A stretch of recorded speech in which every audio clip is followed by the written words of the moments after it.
This is McGann, the Disney fangirl, and today I'm going to talk about a Frozen theory that crossed my mind shortly after the Frozen movie came out. So I'm going to assume that everybody is already really familiar with the movie Frozen and all the characters, being that it's one of Disney's most popular films in a long, long, long, long time.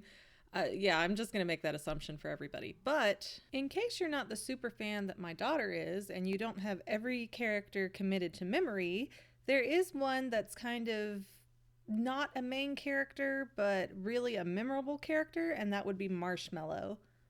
Now, if you don't seem to remember or can't seem to place Marshmallow, that's probably because Marshmallow never had an official name in the movie. That's kind of the official, unofficial name that Olaf gave the character, but it's just kind of stuck through the fan community. It's like My Little Pony and the name Derpy. It's like the Hasbro people can try to say her name is Muffins all they want. People are always going to call her Derpy. But Marshmallow was basically the giant snow person guard that was around Elsa's castle. But not too long ago, there was some controversy about the film. At the end of the movie, after the credits, there is this little bonus scene where Marshmallow is stomping around the castle looking all angry, then finds Elsa's tiara, picks it up, puts it on, and goes like, "Oh, yay, happiness." A lot of people got really upset about that, saying that, well, it was promoting a gay agenda. Well, I truly believe that that is making a huge assumption of Marshmallow that is not stated in the film any more than the name Marshmallow is. Now, think about Elsa's parents. We have the mother who never says a word. There's no voice actress credited to having that part. Nobody says anything, which it really doesn't seem to make a lot of sense because, it's Disney. They can afford to pay somebody to come in and do a few lines for the mother character if they want to. So clearly they did not want the mother to speak, which I think is very important because of how the father character comes off for the short time that he's in the film. The father isn't exactly horrified of Elsa's magic, but he wants it to stop, he wants it to go away, he wants it to be repressed and just gone and not have to worry about it anymore. And a lot of people have taken that as being an analogy for having an LGBT child whose parents are not supportive of them. And while you could easily read that into the film, for the sake of argument right now, let's just take it at face value of this overprotective, kind of controlling father who's trying to force his daughter to be the person that he wants her to be. So you have the dad who has, a number of lines, and they're all very kind of, this is what's best for you, conceal it, don't feel it, just shut up and deal with it kind of a thing, don't use your powers anymore. And then we have the mother who never says a word to speak up against him. She never is seen defending her daughter. She's never seen, having any kind of one-on-one pep talk where, she's trying to comfort her daughter about this situation. The mother is as emotionally frozen as Elsa can make things physically frozen.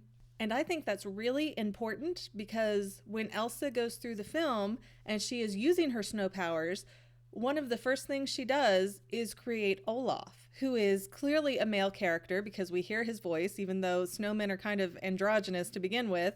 He's clearly a male voice. He's got kind of a male personality, and he's really sweet and kind and caring, and everything's wonderful and awesome. Even when he walks through that little icicle spike, he just looks down and goes, "Oh, look, I've been impaled." Like, nothing bothers him, nothing catches him off guard, and he's just this huggable, loving, caring male figure that Elsa never had with her father.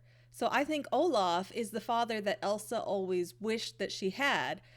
And now if you look at Marshmallow, Marshmallow never says a word. I mean, some grunts and things here and there, but never really has any dialogue, just like Elsa's mother. Except that Marshmallow is big and powerful and aggressive and very protective of Elsa, which her mother was not. And just like Olaf could be taken as the father figure that Elsa wished she had, I truly believe that Marshmallow is the mother figure that Elsa wished she had always had. The one who would stand up and defend her against her father. The one who would tell her that, she's not wrong, that would protect her, that would keep her safe from harm. And it was a role that her mother clearly fell short in because she never stood up against the father that we ever saw. So I think in Elsa's world, when everything was kind of coming together and she realized, well, I'm going to be alone now, the first things that she made that were sentient beings, whether she actively meant to or not, her subconscious created the mother and the father that she needed and never had. I would even go as far as to argue that the end of Frozen Fever supports that Marshmallow is a female character, because what do they do with all the Snowgies that Elsa created? Well, they take them up to her old ice castle and leave them with Marshmallow. And normally, I guess while a guy could, be the babysitter caretaker of all these little sort of children snowmen, it's really more of a caretaker role that you would associate with women. So being that Marshmallow is very protective and very mother-like in her protection, I still say female. So you can put it in the comments, agree, disagree, any other videos you might like to see in the future. Hope you enjoyed a fun little theory. I think I talk about it some more in one of my blog posts if you want to check that out at disneyfangirl.wordpress.com, and thank you for watching today.